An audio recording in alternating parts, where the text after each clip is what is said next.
تو عزیز محترم، الحمدللہ جنہوں نے مسجد کی تعمیر میں حصہ لیا ہے وہ قابل مبارکباد ہیں، وہ قابل مبارکباد ہیں، ان کو میں 1000 مرتبہ مبارکبادی دیتا ہوں، اس لیے کہ اللہ تبارک و تعالی نے آسمان، چاند، سورج، ستارے، سیارے، جھاڑ، پہاڑ اور جتنی بھی کائنات پھیلی ہوئی ہے، آپ نے دیکھا ہوگا، آپ نے پہاڑوں کو دیکھا ہے؟ کون کون دیکھے؟ ہاتھ اٹھاؤ۔ اچھا، بہت سارے نہیں دیکھ کر ہیں، ہاتھ نہیں اٹھ رہا، ہاتھ اٹھاؤ، نیند جاتی ہے ذرا۔ ماشاءاللہ صبح سے بیٹھ کر تھک گئے ہوں گے۔ اللہ تبارک و تعالیٰ نے آپ کو آج کے دن جس وقت میں کتنی مخلوق، اللہ اکبر، وہ باطل خداؤں کو لے کر در در بھٹک رہی ہیں، راستے میں پھر رہی ہیں، ایسے موقع پر اللہ تبارک و تعالیٰ نے آپ کو اپنے گھر میں بٹھانے کا فیصلہ فرمایا۔ کہو الحمدللہ، اللہ تیرا شکر ہے کہ جس وقت میں وقت کے کروڑوں لوگ راستوں پر ہیں اور وہ باطل خداؤں کے حقیقی بندے بننے کی کوشش کر رہے ہیں، اور اللہ تبارک و تعالی ہمیں توفیق دے، ہمارا خدا حقیقی ہے لیکن ہم باطل بندوں کی طرح عبادت کرنے والے بندے ہیں، اللہ ہمیں عمل کی توفیق عطا فرمائے۔ کہو، دل سے کہو، اے اللہ تیرا شکر ہے کہ آج آپ نے ہمارے لیے اپنے گھر کو منتخب فرمایا اور آج ہم آپ کے گھر میں بیٹھے ہیں۔ کہو الحمدللہ۔ اور ایک بات آپ سے پہلے پوچھ لو، جو میں کہہ رہا ہوں آپ کو سمجھ میں آ رہا ہے؟ سمجھ میں آ رہا ہے؟ اچھی بات، ٹھیک ہے، ماشاءاللہ۔ تو دیکھو، غور سے سنو، اللہ تبارک و تعالی آسمان کو بنایا ہے، زمین کو بنایا ہے، چاند، سورج، ستارے، تارے، جھاڑ، پہاڑ، یہ ساری چیزیں بنائی ہیں۔ پہاڑ بنانا اللہ کے لیے مشکل ہے؟ مشکل ہے؟ نہیں۔ آسمان کو بنا کر اللہ تھکا؟ نہیں تھکا۔ زمین کو بنا کر نہیں تھکا، اور اسی طریقے سے پوری کائنات کو بنایا۔ جو اللہ پہاڑوں کو بنا سکتا ہے، کیا اللہ کے لیے جگہ جگہ مسجدیں بنا کر رکھ دینا مشکل تھا؟ مشکل تھا میرے دوستو؟ کوئی مشکل کام نہیں تھا۔ اللہ تبارک و تعالیٰ چاہتے جگہ جگہ مسجد بنا کر رکھ دیتے، یہ مسجد اقبال ہے، یہ مسجد عمر فاروق ہے، یہ مسجد نور ہے، یہ مسجد ہدا ہے، یہ مسجد ابو بکر ہے، یہ مسجد عمر ہے، یہ مسجد عثمان ہے، یہ مسجد علی ہے۔ پوری دنیا میں جگہ جگہ جہاں پہاڑ بنے ہیں، پہاڑوں کو اللہ تبارک و تعالیٰ نے بنایا ہے، کیا اس اللہ کو جگہ جگہ مسجدیں بنا کر رکھنا مشکل تھا؟ اللہ تبارک و تعالیٰ کے لیے کوئی مشکل نہیں تھا، لیکن اللہ نے ایسا کیوں نہیں کیا؟ اللہ تبارک و تعالیٰ چاہتے ہیں، نبی جی ہم آپ سے محبت کرتے ہیں۔ کس سے محبت؟ وہ صبح ربی کی سحر کا اجالا، جس کو بہاروں نے صدیوں میں پالا، وہ جس نے اندھیروں سے ہم کو نکالا، وہ برکت کا پرتو رحمت کا جھالا، وہ آدم تا عیسیٰ سبھی کا حوالہ، فلک چاند سورج ستارے گواہ ہیں، زمین کے ہنسی سب نظارے گواہ ہیں، وہ آیا ہے جس نے جہاں کو سنبھالا، حسن کی نزاکت امنگوں کی مالا، وہ ہر نوری و بشری سے بہتر و بالا، وہ ہر معجزے میں نبیوں سے اعلیٰ، وہ آدم نے اپنی نگاہوں میں دیکھا، وہ تخلیق قدرت کی باہوں میں دیکھا، وہ عفت میں اول، عزت میں اول، رفت میں اول، چاہت میں اول، عیسیٰ سے پہلے، موسیٰ سے پہلے، یوشع سے پہلے، وہ توحید رب کی سنانے ہے آیا، وہ توحید رب کی سنانے ہے آیا، وہ امت کو سینے لگانے ہے آیا، جمال معلا، کمال تعالی، نگاہوں کی جنت، نبوت کا تالا، اے میرے پیارے محبوب، آپ سے ہم محبت کرتے ہیں، اور آپ کی وجہ سے آپ کی امت سے محبت کرتے ہیں، ہم چاہتے تو جگہ جگہ مسجدیں بنا کر رکھ دیتے، لیکن ہم یہ موقع آپ کی امت کو دینا چاہتے ہیں۔ یاد رکھنا، مال بھی ہم دیں گے۔ مال کون دے گا؟ مال بھی ہم دیں گے، طاقت بھی ہم دیں گے، قدرت بھی ہم دیں گے، اور اللہ کا کرم توفیق بھی ہم ہی دیں گے۔ مال کروڑوں روپیہ بینکوں میں سڑ رہا ہے، لیکن اللہ کے گھر کے بنانے کی توفیق نہیں ملتی۔ معلوم یہ ہوا اللہ کے گھر پیسوں سے نہیں بنتے، اللہ کے گھر اللہ کی توفیق سے بنتے ہیں۔ ہم آپ کی امت کو موقع دیتے ہیں، دیکھتے ہیں کہ کون اللہ کے گھر کو بنے گا۔ اے اللہ، وہ بنے گا تو کیا ہوگا؟ کہا من بنا للہ مسجدا بنا اللہ لہ بیتا فی الجنہ۔ جو دنیا میں اللہ کا گھر بنائے گا، اللہ کے لیے بنائے گا۔ ہاں، کس کے لیے بنانا؟ کس کے لیے بنانا؟ زور سے، اللہ کے لیے بنانا۔ من بنا للہ، للہ اللہ کے لیے، کسی اور کے لیے نہیں، نام و نمود کے لیے نہیں، دکھاوے کے لیے نہیں۔ ماشاءاللہ سیٹھ صاحب نے مسجد بندی، ماشاءاللہ شیخ صاحب نے مسجد بنائی ہے، اتنا مال۔ ہاں، تعریف کے لیے نہیں، کس کے لیے؟ اللہ کے لیے۔ اور جو بندہ اللہ کے لیے چھوٹا بھی عمل کرتا ہے، اللہ تبارک و تعالی اس کو بڑا انعام عطا فرماتے ہیں۔ مدینہ منورہ میں ایک مسجد بنانے کا پلان وقت کا بادشاہ بناتا ہے، اور وہ اس کی خواہش تھی کہ میں مسجد محمد بناؤں۔ کیا بناؤں؟ مسجد محمد بناؤں۔ اور وہ مسجد محمد بنانے کے لیے جگہ کا انتخاب کرتا ہے، اور بہترین جگہ دیکھ کر اب وہ تعمیر کے لیے کھڑا ہوتا ہے۔ لیکن اس کی ایک ہی شرط تھی، میں تعمیر کروں گا، لیکن ایک ہی شرط ہے۔ کیا شرط ہے؟ میں اکیلا مسجد بنوں گا، کسی کا تعاون نہیں چاہیے، نو کنٹریبیوشن، کسی کا ساتھ نہیں چاہیے، کوئی ایک پیسہ نہیں لگائے گا، تب جا کر میں مسجد بنوں گا۔ سبحان اللہ۔ اس کی خواہش یہ کہ میں اللہ کا گھر اکیلا تعمیر کروں، کسی کا ایک پیسہ اس نے نہیں لیا، اور مسجد محمد شاندار مسجد اس نے بنائی۔ اور آج جیسے مسجد اقبال کا افتتاح ہے، ایسے ہی مسجد محمد کا افتتاح تھا، اور حرم سے امام تشریف لائے اور انہوں نے مسجد محمد کا افتتاح فرمایا۔ اب جب رات کو وقت کا بادشاہ سوتا ہے تو وہ خواب دیکھتا ہے، مسجد محمد کس نے بنائی؟ نیچے لکھا ہوا تھا کس نے بنائی، ایک بورڈ پر لکھا ہوا تھا۔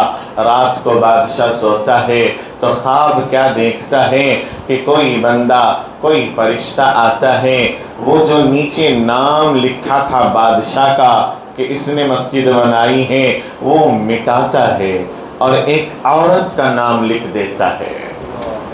وہ مٹاتا ہے اور ایک عورت کا نام لکھ دیتا ہے۔ اللہ اکبر، اللہ اکبر۔ بادشاہ پریشان، صبح اٹھتا ہے پھر خاموش رہتا ہے، دوسرے دن پھر وہی خواب دیکھتا ہے، اس کا نام مٹایا جا رہا ہے، عورت کا نام لکھا جا رہا ہے، تیسرے دن بھی یہی خواب دیکھتا ہے۔ بادشاہ پریشان ہو گیا، کیا مسئلہ ہے؟ اور سپاہیوں کو بلا کر کہتا ہے، اس نام کی خاتون کو تلاش کرو۔ اب اس وقت بہت کم آبادی، آسانی سے معلوم ہو جاتا تھا۔ معلوم کیا کہ یہ نام کی عورت کہاں رہتی ہے، کہاں ٹھہرتی ہے۔ جب انہوں نے جا کر تحقیق کی، معلوم کیا تو معلوم ہوا ایک جھوپڑی ہے، ایک جھوپڑی ہے اور اس جھوپڑی میں ایک بوڑھیا رہتی ہے، اس بوڑھیا کا نام ہے۔ سپاہیوں نے آ کر کہا بادشاہ جہاں پناہ، وہ خاتون کا ایڈریس مل گیا ہے، پتہ مل گیا ہے، وہ ایک خاتون جھوپڑی میں رہنے والی بوڑھیا ہے، بلا کر لاؤ۔ بوڑھیا کو لے کر آئے اور بادشاہ نے کہا مائی آپ مسجد محمد جانتی ہیں؟ آپ مسجد محمد جانتی ہیں؟ ہاں بیٹا جانتی ہوں۔ مائی کس نے تعمیر کی؟ کہا کہ بادشاہ سارا شہر جانتا ہے کہ آپ نے صرف خاص سے، اپنے صرف خاص سے تنے تنہا تعمیر فرمائی ہے۔ اللہ اکبر اللہ اکبر۔ مائی ایک سوال آپ سے ہے، ایک سوال آپ سے ہے۔ کیا بیٹا؟ مائی سچ سچ بتاؤ کہ آپ نے اس مسجد کی تعمیر میں کوئی حصہ لیا ہے؟ آپ نے اس مسجد کی تعمیر میں کوئی حصہ لیا ہے؟ اللہ اکبر اللہ اکبر۔ میرے دوستوں بوڑھیا نے کہا کہ بادشاہ کہاں اللہ کا گھر، کہاں اللہ کا مقدس گھر، اور کہاں میں ناتواں اور میں غریب جھوپڑی میں رہنے والی، میں کہاں سے اللہ کے گھر کی تعمیر میں حصہ لیتی؟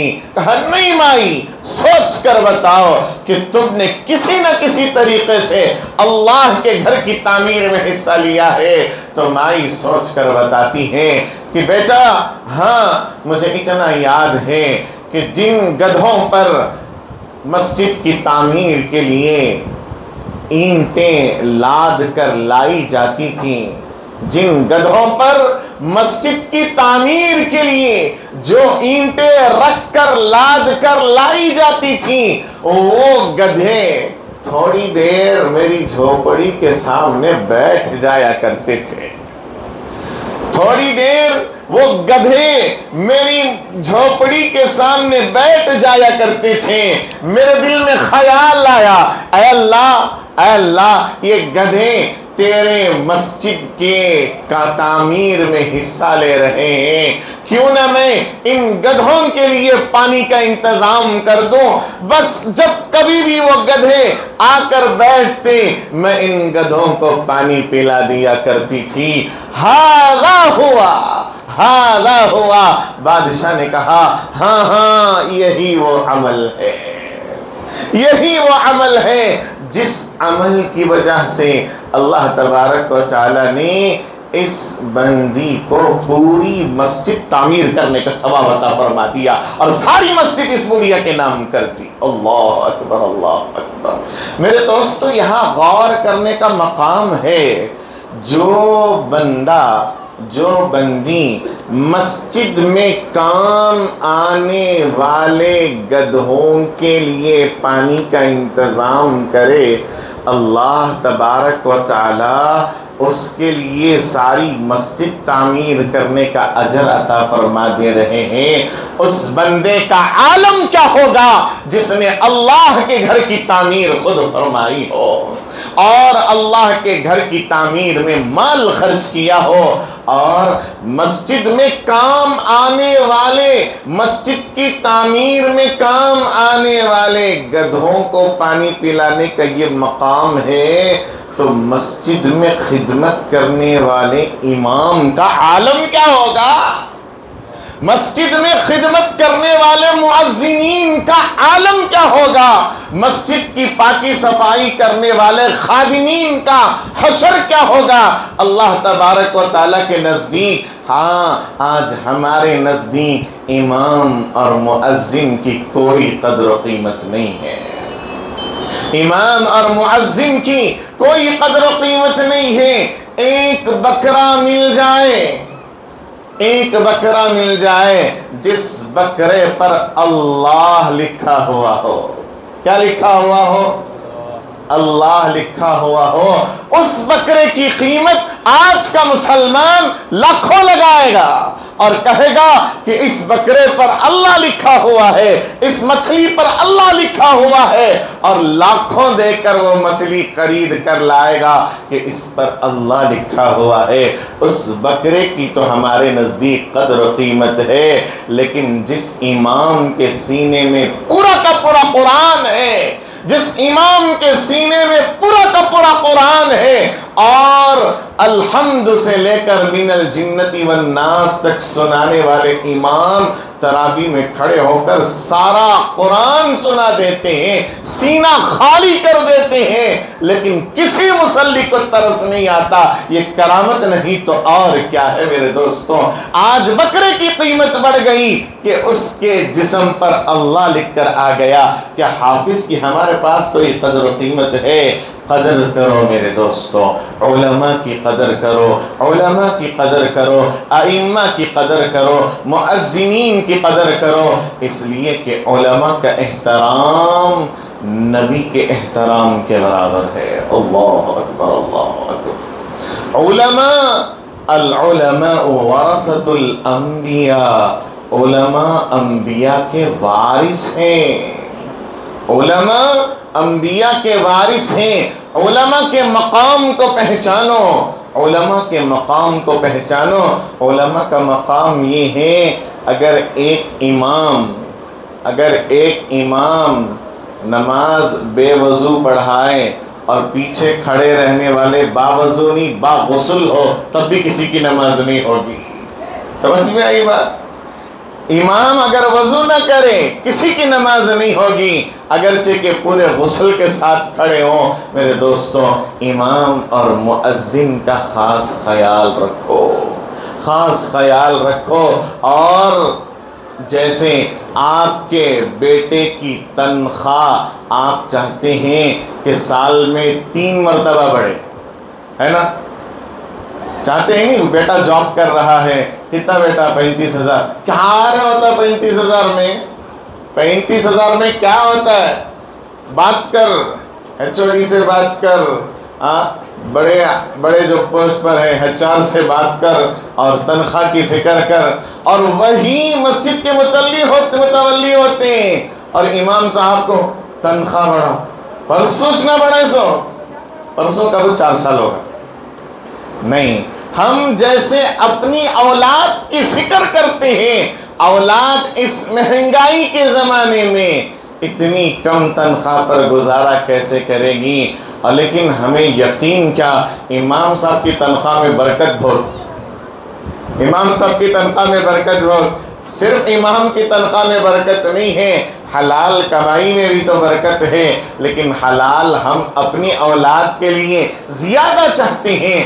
جو امام، جو مؤذن اللہ کے گھر کی خدمت کے لیے اپنے آپ کو وقف کر دیتے ہیں، ہم ان کے بارے میں فکر کریں کہ یہ اگر جس محلے کے امام اور مؤذن سکون سے رہتے ہیں نا، اس محلے میں مہلک بیماریاں نہیں ہوتی، ہلاک کرنے والی بیماریاں نہیں ہوتی۔ اللہ اکبر، اللہ اکبر۔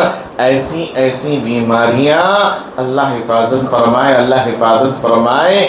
ایک بندے کو ابھی مجھے معلوم ہوا کہ اس کو بلڈ کینسر ہوا ہے، اور علاج کرنے کے لیے 2 کروڑ روپے پوچھ رہے ہیں ڈاکٹر۔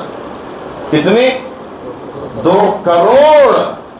ہم کتنی بڑی نعمتوں سے آراستہ اور پیراستہ ہیں۔ اللہ ہم سب کی مہلک بیماریوں سے حفاظت فرمائے، بڑی بڑی بیماریوں سے حفاظت فرمائے، ہر قسم کی بیماریوں سے حفاظت فرمائے۔ میرے دوستوں، اللہ تبارک و تعالیٰ ان محلے والوں کو سکون، راحت اور عزت سے نوازتے ہیں جس محلے کے امام اور مؤذنین اور علماء آرام سے رہتے ہیں۔ تو ہم ان کے سکون کی فکر کریں، رحمان ہمارے سکون کی فکر کرے گا۔ اس لیے میرے دوستوں، دیکھو مسجد میں سچی نیت کے ساتھ للہ، اللہ کے لیے اس بوڑھیا نے گدھوں کو پانی پلایا تھا۔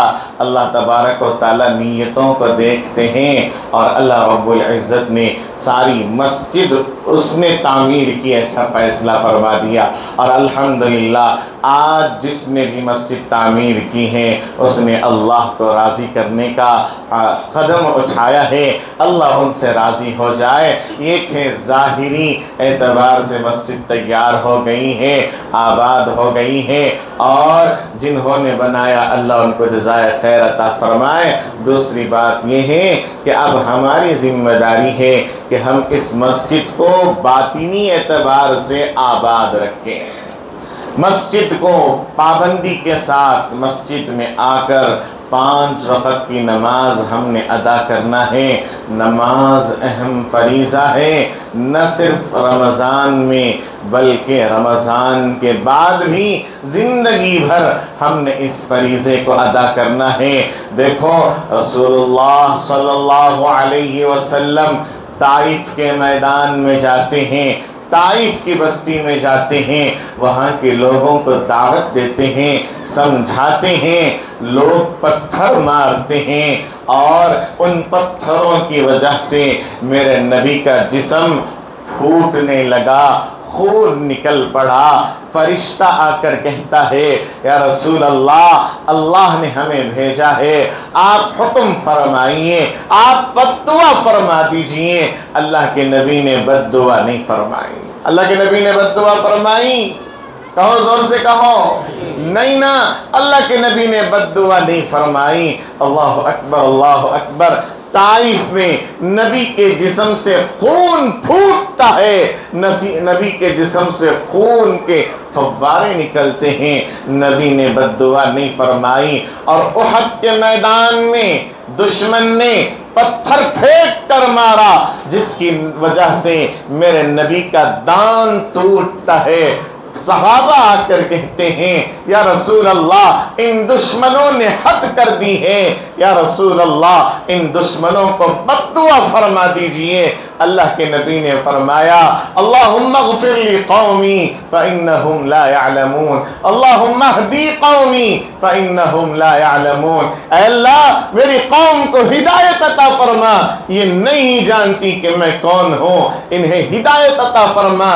اللہ کے نبی نے بد دعا نہیں دی، طائف میں بد دعا دی نہیں دی، احد میں بد دعا دی نہیں دی۔ طائف میں جسم پھوٹا تھا، احد میں دان ٹوٹا تھا، لیکن آپ نے بد دعا نہیں فرمائی۔ لیکن جنگ تبوک کے موقع پر دشمن آ کر کھڑے ہو گئے اور مسلسل تیر برسانے لگے، جس کی وجہ سے عصر کی نماز کو ادا کرنے کا موقع نہیں ہوا۔ عصر کی نماز کا وقت نکلا جا رہا تھا اور نکل پڑا، اور اللہ کے نبی اور صحابہ کی عصر کی نماز چھوٹتی ہے۔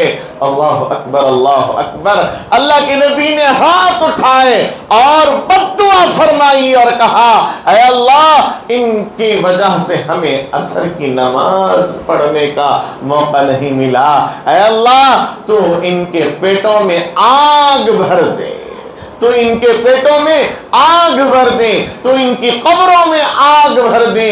اللہ اکبر، اللہ اکبر۔ ہم پوچھیں نبی سے، نبی جی آپ نے طائف میں آپ کا جسم پھوٹا تھا، آپ نے بد دعا نہیں فرمائی۔ احد کے میدان میں آپ کا دان ٹوٹا تھا، آپ نے بد دعا نہیں فرمائی۔ آج کیا ہو گیا آپ کو؟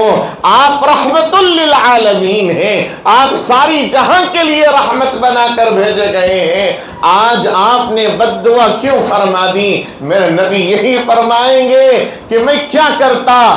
طائف میں محمد کا جسم پھوٹا تھا تو پھوٹے، اور احد میں محمد کا دان ٹوٹتا ہے تو ٹوٹے، کوئی فرق نہیں۔ لیکن تبوک میں خدا کا حکم چھوٹا ہے، محمد برداشت نہیں کرے گا۔ اللہ اکبر، اللہ۔ میرا جسم پھوٹ پھوٹ کر چھلی ہو جائے کوئی فرق نہیں، میرا دان ٹوٹ جائے کوئی فرق نہیں، لیکن خدا کا حکم نہ چھوٹے، خدا کا حکم نہ ٹوٹے۔ میرے دوستو، اللہ تبارک و تعالی نے نماز کو یہ مقام عطا فرمایا ہے۔ میرے نبی نے کسی کے لیے بد دعا نہیں فرمائی، لیکن جو نماز کی قضا ہونے کا ذریعہ بن گئے، میرے دوستوں غور کرو، یہ نماز چھوڑنے والے نہیں ہیں۔ میرے نبی نے بد دعا انہیں فرمائی ہے جن کی وجہ سے عصر کی نماز چھوٹ گئی، ان کے لیے یہ بد دعا ہے۔ تو سوچ کر دیکھو جو جان بوجھ کر نماز چھوڑ رہے ہیں ان کا حال کیا ہوگا۔ اس لیے میرے دوستوں، ایک الحمدللہ مسجد کی تعمیر ظاہری اعتبار سے خوبصورت بن گئی، اللہ رب العزت قبول فرمائے۔ اور دوسری بات، اس مسجد کو ہم آباد کریں، اس مسجد کو ہم آباد کریں نمازوں کے ذریعے سے۔ اور دوسری بات، ہم اس مسجد کو تیسری بات، ہم اس مسجد کو آباد کریں مکتب کے ذریعے سے۔ کس کے ذریعے سے؟ مکتب کے ذریعے سے۔ بچوں کی تعلیم یہاں ہو، بچوں کی تربیت یہاں ہو۔ اگر بچوں کی تربیت صحیح معنوں میں ہوگی تو یہ بچے ہمارے قوم کے رہبر بنیں گے۔ دیکھیں یہ کیا ہے، زور سے بولو، بوٹل ہے نا، یہ بوٹل ہے، اس کی قیمت کیا ہے؟ 20 روپے۔ جلدی جلدی بولے، ٹائم ہو رہا ہے۔ 20 روپے ہے نا، یہ 20 روپے اس کی قیمت اس وقت ہے جب اس کے اندر پانی ہے۔ کیا ہے؟ پانی نکال کر اگر میں اس میں دودھ بھر دیا تو اس کی قیمت کیا ہوگی؟ 50 روپے ہو جائے گی۔ اتنا سستا ہے کیا دودھ؟ ماشاءاللہ، ٹھیک ہے۔ دودھ نکال کر اگر میں اس میں شہد بھر دوں تو اس کی قیمت کیا ہوگی؟ 500 ہو جائے گی، اوریجنل شہد۔ اگر شہد نکال کر میں اس کے اندر چاندی بھر دوں تو اس کی قیمت کیا ہوگی؟ چاندی لاکھوں میں اس کی قیمت ہو جائے گی۔ اگر چاندی نکال کر سونا بھر دوں تو اس کی قیمت کیا ہوگی؟ لاکھوں میں ہو جائے۔ اگر یہ سونا نکال کر ہیرے جواہرات سے پر کر دوں تو اس کی قیمت کیا ہوگی؟ کروڑوں میں ہو جائے گی نا میرے دوستوں۔ میرے دوستوں، یہ ہمارا بچہ ہے، یہ ہمارا بچہ ہے۔ اب ہم نے طے کرنا ہے ہم اس میں پانی بھرنا ہے یا دودھ بھرنا ہے یا چاندی بھرنا ہے، شہد بھرنا ہے یا سونا بھرنا ہے یا ہیرے جواہرات بھر کر اس بچے کو ہم نے قیمتی سے قیمتی بنانا ہے۔ بنائیں گے انشاءاللہ۔ اب یہ باٹل خود بخود پانی بھر لے سکتا ہے؟ کون تو بھی بھرنا نہیں، ایسے ہی بچہ خود بخود سونا، ہیرے جواہرات ویسے اخلاق نہیں کریٹ کر سکتا اپنے اندر۔ دو چیزیں، دو لوگ یہ بھریں گے بچے کے اندر، ایک ماں باپ اور ایک استاد، ایک ماں باپ اور ایک استاد۔ اس لیے ہم استاد سے درخواست کریں، جتنے ہمارے محلے کے بچے ہیں امام صاحب سے، مفتی صاحب سے درخواست کریں، ہمارے بچوں کو پڑھاؤ مولوی صاحب، ہمارے بچوں کو پڑھاؤ مولوی صاحب۔ ہم اسکول کے لیے لاکھوں خرچ کرنے کے لیے تیار ہیں، جو قبر تک آئے گی اور قبر سے جو زندگی چلنے والی ہے وہ تعلیم کے لیے ہم خرچ کرنے کے لیے تیار نہیں۔ ہم تعلیم کی بھی فکر کریں اور یاد رکھیں اس ہمارے بچے کو ہم قیمتی سے قیمتی بنائیں۔ اور بچے بیٹھے ہیں تو میں ان بچوں کو بھی ایک مثال دے کر عرض کروں، یہ کیا ہے؟ کیا ہے؟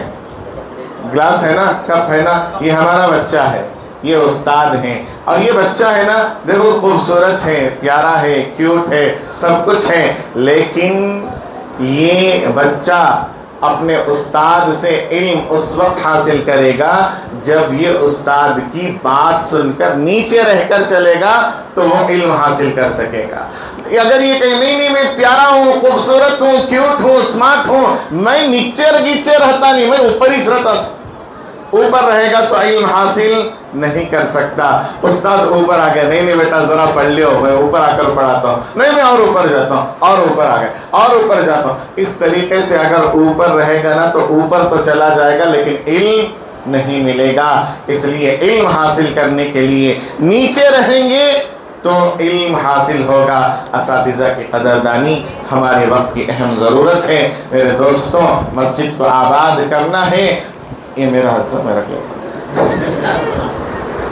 مسجد کو آباد کرنا ہے اور ہر طریقے سے، مکتب کے ذریعے سے اور نماز کے ذریعے سے میں آپ تمام کا شکر گزار ہوں۔ آپ نے بہت دیر مجھے برداشت کیا، خصوصی طور سے میں اپنے استاذ محترم حضرت والا سے معذرت خواہ ہوں کہ حضرت والا کی موجودگی میں نے بے ادبی سے کلمات استعمال فرمائے۔ اللہ رب العزت ہم تمام کو مسجد کو آباد کرنے کی فکر کرنے کی توفیق عطا فرمائے اور مسجد کو حقیقی معنوں میں آباد کرنے کی توفیق عطا فرمائے۔ میں منتظمین کا، حیدر علی صاحب کا اور مسجد کی کمیٹی کا شکر گزار ہوں کہ آپ نے اس حقیر فقیر کو موقع عنایت فرمایا۔ اللہ ہمیں عمل کی توفیق عطا فرمائے۔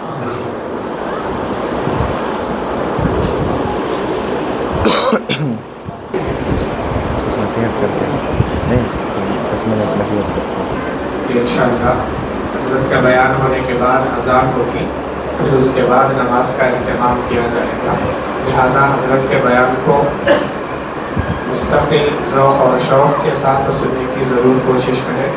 ساتھی اگر درمیان میں خالی جگہ ہو تو سامنے کو آ جائیں، باہر بہت سارے ساتھیوں کھڑے ہوئے ہیں، تو ساتھی اگر جگہ گنجائش ہو تو ساتھی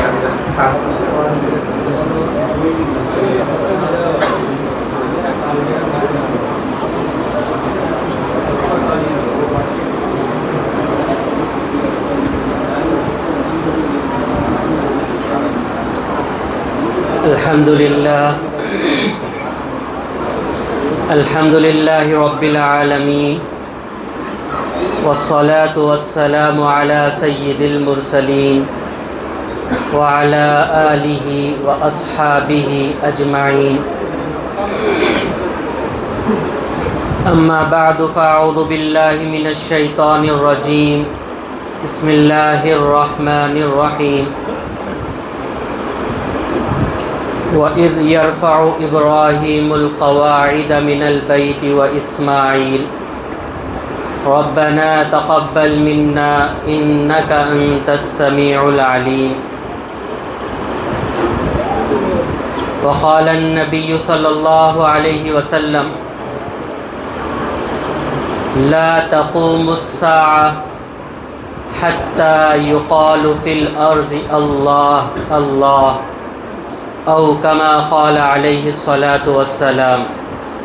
صدق الله العظيم وصدق رسوله النبي الكريم، ونحن على ذلك لمن الشاهدين والشاكرين، والحمد لله رب العالمين۔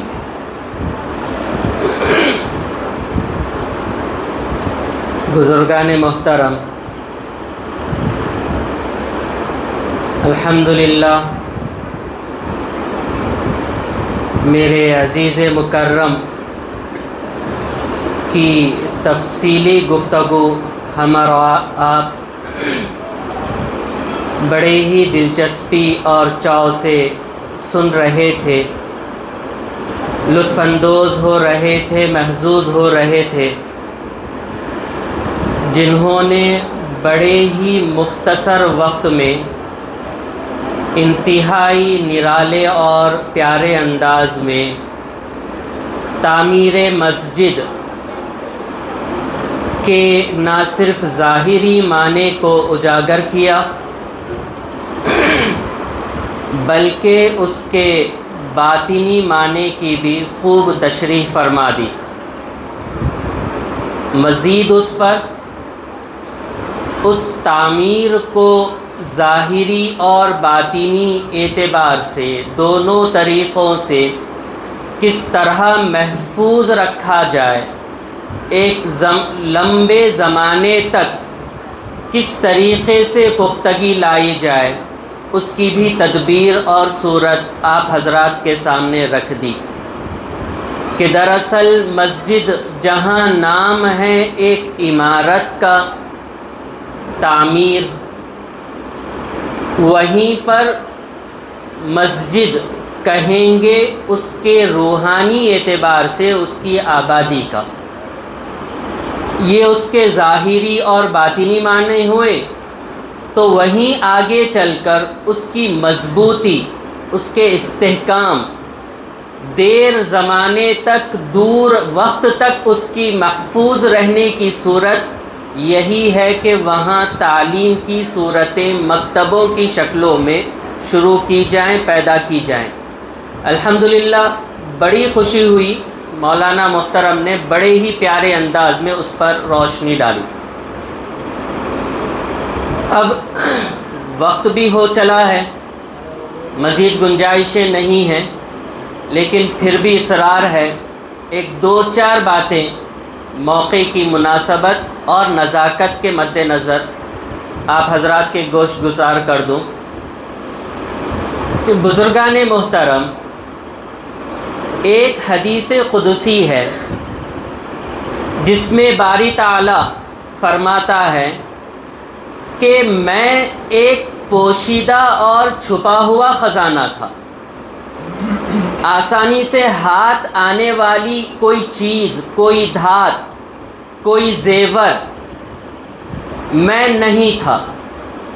پھر میرا ارادہ ہوا کہ مجھے پہچانا جائے، مجھے جانا جائے، لوگ مجھے جانیں، پہچانیں، میری معرفت حاصل کریں، تو میں نے مخلوق کو پیدا کیا۔ کنتو کنزم مخفیہ، میں ایک پوشیدہ خزانہ تھا۔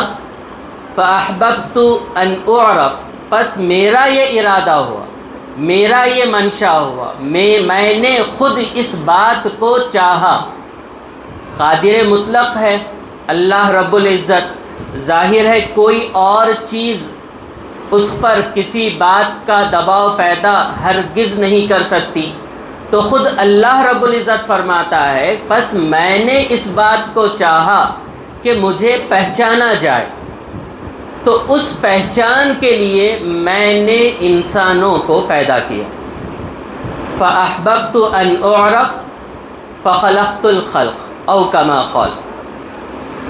تو جب اللہ رب العزت نے انسان کو بنایا اور انسان کو کسی طریقے سے لا کر اس دنیا میں بسایا، تو یہ دنیا انسانوں کے لیے آزمائش کی جگہ، امتحان گاہ بن گئی کہ وہ اس امتحان میں اگر اللہ کی عبادت کر کے، اس کی معرفت حاصل کر کے کامیابی اگر حاصل کر پائے گا تو یقیناً وہ سرخ روح ہوگا، کامیاب ہوگا، فتح مند قرار پائے گا۔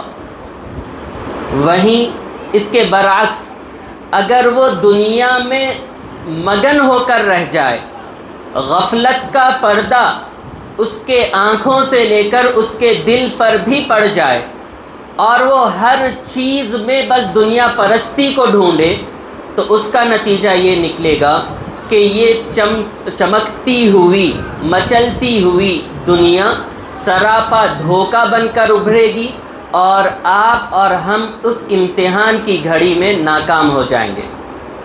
اس لیے اللہ رب العزت نے انسان کو اس دنیا میں بھیجا۔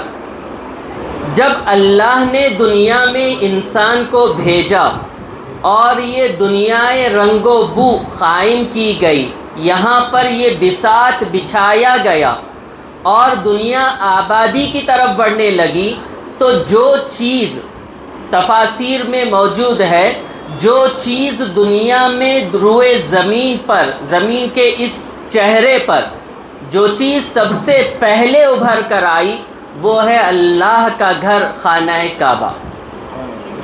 دنیا تو بنائی گئی امتحان گاہ کی شکل میں، اس میں ہوگا امتحان انسانوں کا، لیکن دنیا کی شروعات اللہ رب العزت نے فرمائی جس چیز کو ظاہر کر کے، وہ ہے خود اپنا گھر خانہ کعبہ۔ ایک دو باتیں خانہ کعبہ کے متعلق آپ حضرات کے سامنے کہوں کہ خانہ کعبہ، یہ جو خانہ کعبہ کو کعبہ کہا جاتا ہے، اس کے پیچھے بھی حکمت ہے، اس کے پیچھے بھی مصلحت ہے، اس کے پیچھے بھی علمی بحثیں ہیں۔ دو باتیں ان میں سے آپ حضرات کے سامنے عرض کروں، تقریر، خطاب، اس میں مجھے جانا نہیں ہے، بس علمی گفتگو دو چار چیزیں آپ حضرات کے سامنے لانا مناسب سمجھتا ہوں میں، ورنہ تو الحمدللہ مختصر وقت میں ساری تفصیل ہمارے سامنے آ چکی ہے کہ اللہ کے گھر کو، بیت اللہ کو کعبہ جو کہا جاتا ہے اس کے وجوہات میں سے دو وجہیں یہ ہیں کہ کعبہ دراصل کہتے ہیں ابھرے ہوئے حصے کو، جیسے کہ انسانی بدن ہے جو سر سے لے کے پیروں تک ایک مجسم، ایک شکل و صورت اور ایک ہیئت کا نام ہے، تو اس انسانی جسم میں پیر میں جو ہڈی ابھری ہوئی ہے جسے ہم ٹخنا کہتے ہیں، اس کو اگر ہم عربی میں اٹھا کر دیکھ لیں تو عربی میں اس کے لیے لفظ ہے کعب۔ اسی مناسبت سے دنیا میں جو چیز سب سے پہلے روئے زمین پر ابھر کر آئی اللہ کے حکم سے، اس کی قدرت، منشا، ارادے سے، اس چیز کا نام اللہ رب العزت نے کعبہ رکھا۔ تو یہ کعبہ اللہ رب العزت نے روئے زمین پر سب سے پہلے بنایا، اور یہیں سے پھر سلسلہ شروع ہوا مساجد کا۔ وہ مسجدیں جو ہم اور آپ کے لیے، مسلمانوں کے لیے، نہ صرف وہاں سے ہمیں قوت اور طاقت ملتی ہے بلکہ بود و باش، رہن سہن، آپسی میل جول، تعلقات، اصلاح معاشرہ، نہ جانے کیا کچھ صورتیں وہیں پر پنپتی ہیں، وہیں سے نکھرتی ہیں، وہیں سے ابھرتی ہیں، وہیں سے پھیلتی ہیں۔ اس لیے بزرگان محترم، مساجد کو صرف عبادت کے لیے ہم مختص کر نہیں سکتے۔ ایسا نہیں کہ مسجد کی عمارت اور تعمیر صرف 5 وقتہ نمازوں کے لیے ہے، بلکہ جو مساجد ہیں دراصل یہ مسجدیں اسلامی تعلیمات کے نکلنے اور دنیا میں پھیلنے کا بھی ذریعہ ہیں۔ یہی مساجد اللہ رب العزت کی وحدانیت، اس کی للہیت، اس کے ایک ہونے کا اقرار کروانے کے لیے ہم اور آپ کے سامنے چشمہ آب ہے۔ اسی کے ذریعے سے ہم اللہ رب العزت کی وحدانیت کا اظہار اور اقرار کرتے ہیں۔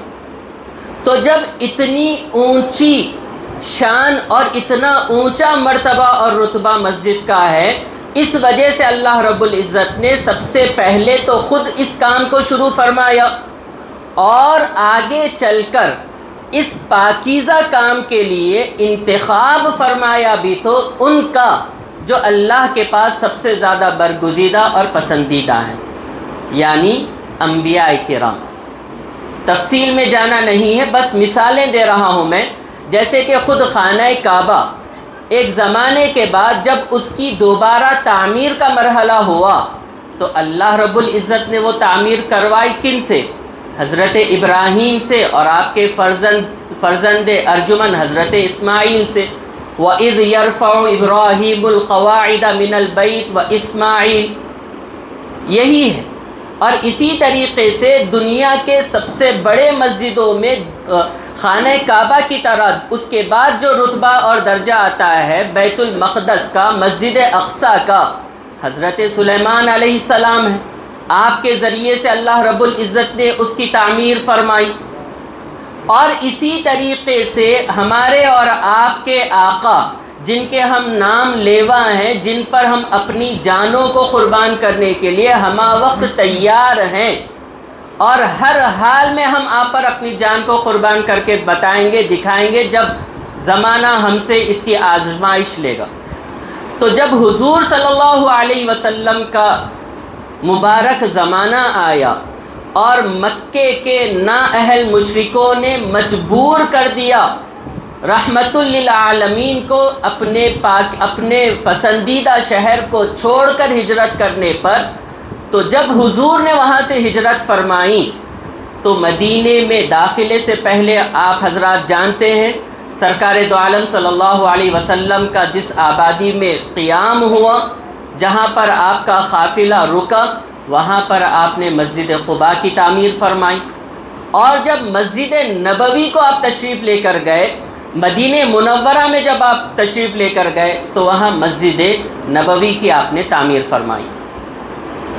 تو یہ جو تعمیر مساجد کا کام ہے یہ بہت ہی عظمت اور برکت کا کام ہے، اور جیسے ہم دنیا میں رہتے ہوئے آسمان کی طرف رات میں چاندنی رات میں نگاہ ڈالتے ہیں اور وہاں تارے جگمگاتے ہمیں نظر آتے ہیں، انہیں دیکھ کر ہم خوشی محسوس کرتے ہیں، اسی طریقے سے آسمان دنیا پر رہنے والے فرشتوں کو خوشی محسوس ہوتی ہے دنیا میں مساجد کو دیکھ کر، گویا کہ یہ ان کے لیے تارے ہیں، ستارے جگمگاتے ہوئے ہیں، ان کو دیکھ کر وہ خوشی محسوس کرتے ہیں۔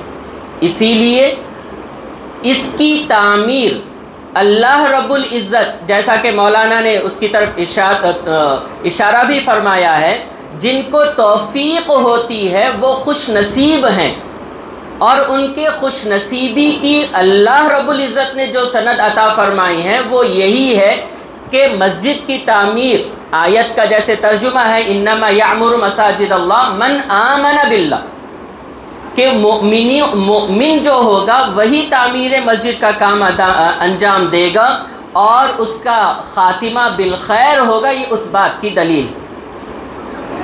لیکن دوسری چیز جس کی طرف خاص توجہ دینے کی ضرورت ہے کہ مسجد نام صرف تعمیر کا قطعاً نہیں، آپ نے مسجد بالکل نئے طرز پر بنائی، ہر قسم کی سہولتوں سے لیس اس کو کر دیا، ہر طریقے کا آرام اس میں آپ نے مہیا کر دیا، بہترین اس کی مضبوط عمارت ہے، بہترین فرش ہے، بہترین رنگ و رونق ہے، اس میں لگائے گئے قمقمے ہیں جو رنگ برنگی روشنیاں بکھیرتے ہیں، وغیرہ وغیرہ وغیرہ، بہت شاندار مسجد۔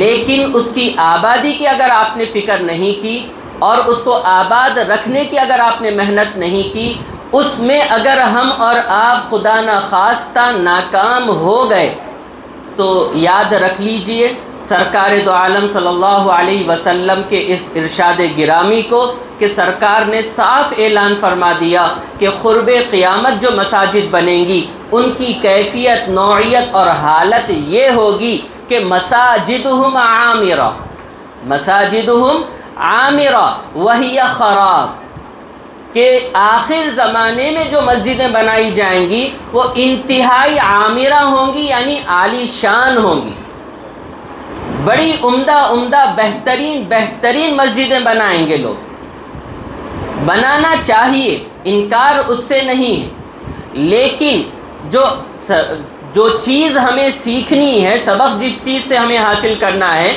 وہ یہ کہ جو سرکار نے بعد میں ارشاد فرمایا کہ وہی خراب، لیکن حالت یہ ہوگی کہ اندر سے وہ ویران ہو جائیں گے، وہ مساجد اپنے مصلیوں کو آوازیں دیں گے، اس میں بچھائے گئے قالین ترسیں گے کہ کب مصلی آئیں گے اور اپنی پیشانیوں سے ہمیں سجائیں گے۔ اس لیے ضرورت اس بات کی ہے کہ مساجد کو ہم بنائیں، اور بناتے ہوئے تعمیر کے جو 3 مراحل مولانا نے ارشاد فرمائے ان تینوں مرحلوں کی طرف ہم اور آپ بخوبی توجہ دیں اور ہر طریقے سے مسجد کی تعمیر اور اس کی آبادی کی فکریں فرمائیں۔ بس انہی چند باتوں پر میں اپنی اس طالب علمانہ گفتگو کو ختم کرتا ہوں، اور آپ حضرات کا بھی شکریہ ادا کرتا ہوں کہ آپ حضرات نے بڑی دیر سے سماع خراشیوں کو برداشت کیا اور مجھے کچھ کہنے کا موقع دیا۔ اس پر میں آپ حضرات سے اور ایک دفعہ معذرت چاہتے ہوئے اپنی اس طالب علمانہ بات کو اختتام تک پہنچاتا ہوں، اور بس آخر میں دعا کرتا ہوں کہ اللہ رب العزت ہمیں مساجد سے جوڑ کر رکھے اور مساجد کی آبادی کی فکریں ہمارے دلوں میں پیدا فرما دے، تاکہ اس کے ذریعے سے اسلام اور ایمان کا علم اور نور ہمارے آگے آنے والی نسلوں میں بھی ہم اس کو منتقل کر سکیں۔ وآخر دعوانا الحمدللہ رب العالمین۔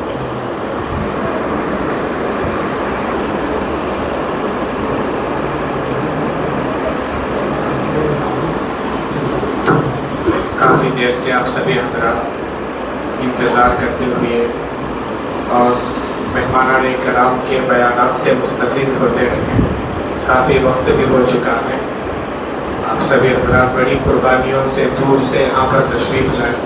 سب سے پہلے ہم اللہ تعالیٰ کا شکر ادا کرتے ہیں کہ اللہ تعالیٰ ہم سب کو مسجد کے افتتاح کے موقع پر جڑنے کا موقع عطا فرمایا۔ جیسا کہ مہمانان اکرام نے فرمایا کہ مسجد صرف عمارت کا نام نہیں ہے، مسجد کے معنی میں ہی ہے سجدہ کرنے کی جگہ۔ مسجد تو ہم نے بنا دیا، لیکن یہاں پر سجدے کرنے والے نہ ہوں تو وہ مسجد صحیح معنی میں مسجد کہلانے کے لائق نہیں۔ تو مسجد سجدہ کرنے کی جگہ ہے۔ آدمی ویرانے میں ہے لیکن سجدہ کرتا ہے، وہ بھی مسجد کے اندر شمار ہوتی۔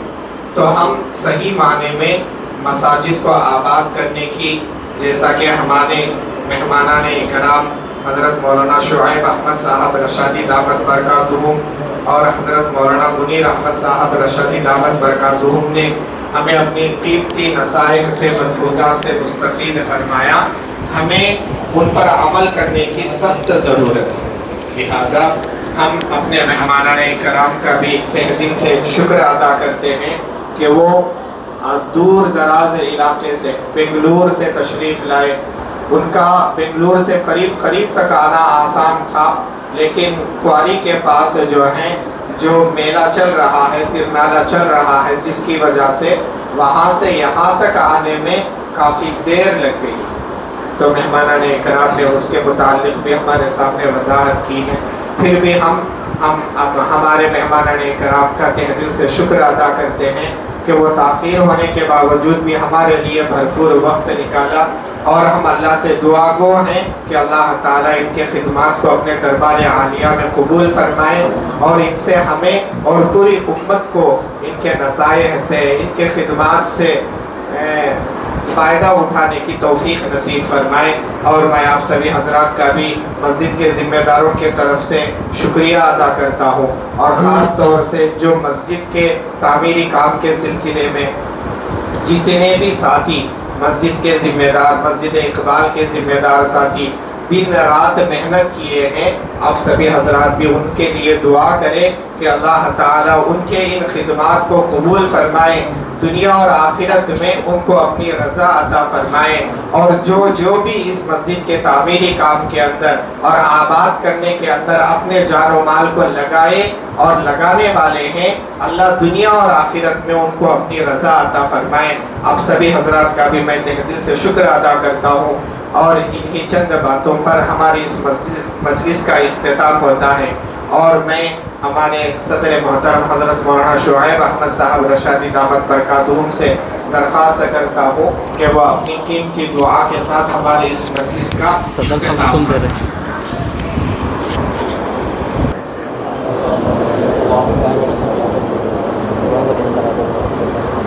جو احباب باہر ہیں وہ اندر تشریف لائیں، انشاءاللہ دعا ہو رہی ہے۔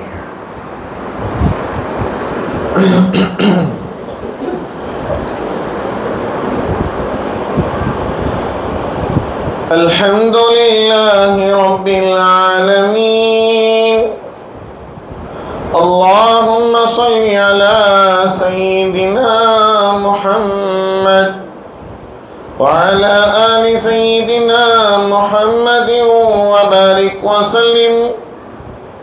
اللهم لك الحمد كما حمدك الحامدون، اللهم لك الحمد ملء السماوات، اللهم لك الحمد ملء الأرض، اللهم لك الحمد ملء رب العرش العظيم۔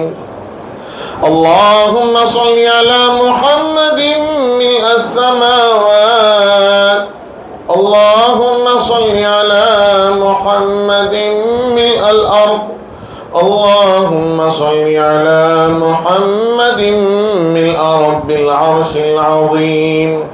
يا أول الأولين، يا آخر الآخرين، يا راحم المساكين، يا ذا القوة المتين، يا ذا الجلال والإكرام، يا الله يا رحمن يا رحيم يا الله يا كريم يا الله يا ملك يا الله يا قدوس يا الله يا سلام يا الله يا مؤمن يا الله يا مهيمن يا الله يا عزيز يا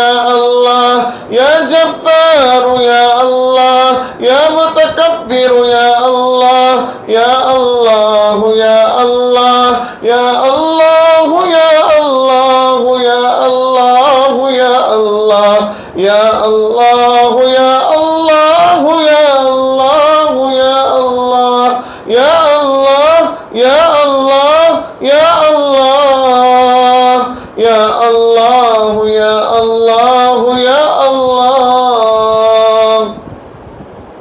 اللہ بے شک گنہگار ہیں، خطاکار ہیں، سیاہکار ہیں، بدکار ہیں، سراپا گندے ہیں، بہت گندے ہیں، آپ ہی کے تو بندے ہیں، پیارے نبی کریم صلی اللہ علیہ وسلم کے امتی ہیں۔ اللہ ہمارے گناہوں کو معاف فرما، خطاؤں کا درگزر فرما، سیئات کو حسنات سے مبدل فرما۔ اللہ ہمیں نیک بنا، اللہ ہمیں ایک بنا، اتحاد و اتفاق ہم سب میں نصیب فرما، آپس میں محبت نصیب فرما، لڑائیوں سے، جھگڑوں سے، فسادات سے ہم سب کی حفاظت فرما، آسمانی بلاؤں سے حفاظت فرما، زمینی وباؤں سے حفاظت فرما، طرح طرح کی قسم قسم کی پریشانیوں سے، بیماریوں سے، اچانک کے حادثات سے ہم سب کی حفاظت فرما، اچانک کا خیر عطا فرما، اچانک کے شر سے اللہ پوری پوری حفاظت فرما۔ اے اللہ، اے میرے پیارے اللہ، آپ کے نیک بندے، پیارے بندے، تیرے گھر سے محبت کرنے والے بندے، اللہ بہت دیر سے تیرے گھر میں تشریف فرما ہے، تیرے گھر میں حاضر ہیں، اللہ تیرے دربار میں حاضر ہیں، اے اللہ ہاتھ اٹھائے ہیں، اے اللہ معصوم بچے بھی ہیں، اے اللہ جوان بھی ہیں، اے اللہ بڑی عمر کے بزرگ حضرات بھی ہیں، اے اللہ سب پر رحم فرما، کرم فرما، اے اللہ ہماری عمروں میں برکت عطا فرما، اے اللہ ہماری عمروں میں برکت عطا فرما، اے اللہ ہماری عمروں میں برکت عطا فرما۔ اے اللہ رمضان قریب آ رہا ہے، اے اللہ قریب آ گیا ہے، اے اللہ پھر بھی ہم جنازوں کی قبر سن رہے ہیں، اے اللہ نہ جانے ہمارا کب وقت آ جائے، ہماری عمروں میں برکت عطا فرما، اللہ رمضان نصیب فرما، اللہ ہمیں محروم نہ فرما، اللہ ہمیں محروم نہ فرما، آنے والے مہمان کی قدردانی کی توفیق عطا فرما، رمضان کا احترام نصیب فرما، روزوں کا اہتمام نصیب فرما، اے اللہ تراویح کا اہتمام نصیب فرما، اے اللہ ہماری زندگی کا سب سے بہترین رمضان اس آنے والے رمضان کو بنا دیجئے، اے اللہ مسجد کی، اے اللہ تعمیر کرنے والوں کی، اے اللہ محنتوں کوششوں کو قبول فرما، اے اللہ مسجد اقبال کی تعمیر میں اے اللہ جن کا بھی ساتھ ہوا ہے، جن کا بھی لمحہ لمحہ لگا ہے، جن کا بھی پیسہ لگا ہے، اے اللہ جن کا بھی وقت لگا ہے، اے اللہ طاقتیں قربان ہوئی ہیں، اے اللہ صلاحیتیں قربان ہوئی ہیں، اے اللہ جنہوں نے وقت دیا، پیسہ دیا، ساتھ دیا، کوششیں کی، اے اللہ سب کو اللہ دنیا اور آخرت دونوں جہاں میں نصیب فرما، اے اللہ اس گھر کی تعمیر میں حصہ لینے کی برکت سے، اے اللہ اس گھر کی تعمیر میں حصہ لگانے کی برکت سے جلد سے جلد اپنے گھر کی دیدار نصیب فرما، خانہ کعبہ کا دیدار نصیب فرما، اے اللہ اپنے گھر کا دیدار نصیب فرما، اے میرے پیارے اللہ جب آپ نے آنکھیں دی ہیں اے اللہ تو اپنا گھر بھی دکھا دیجئے، اے اللہ اپنا گھر بھی دکھا دیجئے، بار بار اپنے گھر کی زیارت نصیب فرما، ہزار بار اپنے گھر کی زیارت نصیب فرما، اے اللہ آئے ہوئے تمام مہمانوں کی آمد کو قبول فرما، اے اللہ تیرے گھر کی محبت میں اے اللہ آئے ہیں، اے اللہ آج یہ مسجد کے کبوتر بنے ہوئے ہیں، اے اللہ آج یہ مسجد میں ٹھہرے ہوئے ہیں، اے اللہ مسجد تک آ گئے ہیں، اے اللہ اپنی ذات تک پہنچا لیجئے، اے اللہ اپنی ذات تک بنا لیجئے، اے اللہ ہمیں اپنا بنا لیجئے، اے اللہ ہمیں اپنا بنا لیجئے، اے میرے پیارے اللہ، اے اللہ آج کی اس محفل کو، مجلس کو قبول فرما، اے اللہ تمام آنے والوں کے آنوں کو قبول فرما، اے اللہ ہر قسم کے تمام پریشانیوں سے حفاظت فرما، سکون عطا فرما، اطمینان عطا فرما، بالخصوص اے اللہ مرحوم اقبال صاحب کی مغفرت فرما، کروٹ کروٹ جنت نصیب فرما، جنت الفردوس میں اعلیٰ سے اعلیٰ مقام نصیب فرما، اے اللہ مرحوم کی اے اللہ خوش قسمتی ہے، اے اللہ کہ ان کی اولاد نے، رشتہ داروں نے اے اللہ خوشی پہنچانے کا اے اللہ زبردست طریقہ اپنایا، اے اللہ قیامت تک کے لیے اے اللہ ثواب پہنچانے کا ذریعہ بنا دیا۔ اے اللہ ہمیں بھی اے اللہ اپنی ذات سے اے اللہ محنت و کوششوں کر اے اللہ کم از کم اے اللہ 313 مساجد تعمیر کرنے کی توفیق، ہمت اور صلاحیت عطا فرما۔ اے اللہ سکون، راحت اور عزتوں کے فیصلے فرما۔ اے اللہ اس مسجد کی تعمیر میں اے اللہ جن بہنوں نے اے اللہ رات کی دعاؤں میں اے اللہ نمازوں میں اے اللہ خصوصی طور سے دعاؤں کا اہتمام کیا ہے، اے اللہ مانگا ہے، رویا ہے، گڑ گڑایا ہے، اے اللہ سب کو بہترین بدلہ عطا فرما۔ اے اللہ ہمیں آنے والی زندگی اے اللہ آپ کو راضی کر کر گزارنے کی توفیق عطا فرما۔ اے اللہ ہماری اس مسجد کو مسجد نبوی کا اے اللہ ماڈل بنا دیجئے، ہمیشہ ہماری یہ مسجد آپ کا گھر آباد رہے۔ اے اللہ یہاں پر نمازی آباد رہے، اے اللہ یہاں پر بچوں کی تعلیم صحیح معنوں میں ہو، اے اللہ مکتب کا اے اللہ ابتدا ہو افتتاح ہو، اے اللہ صحیح معنوں میں اے اللہ ان نعمتوں کی قدردانی کی ہمیں توفیق عطا فرما۔ اے اللہ ہمارے استاذ محترم کی عمر میں برکت عطا فرما، آئے ہوئے تمام ساتھیوں کی عمروں میں برکت عطا فرما۔ اے اللہ ہم نے جو مانگا ہے اسے بھی عطا فرما، جو بہت کچھ مانگنے سے رہ گئے اللہ اسے بھی عطا فرما۔ اے اللہ ہم جو آئندہ مانگیں گے اسے بھی عطا فرما۔ ہماری دعا کو محض اپنے لطف و کرم سرکار دو عالم فخر بنی آدم تاجدار حرم محمد عربی صلی اللہ علیہ وسلم کے صدقے میں قبول و منظور فرما۔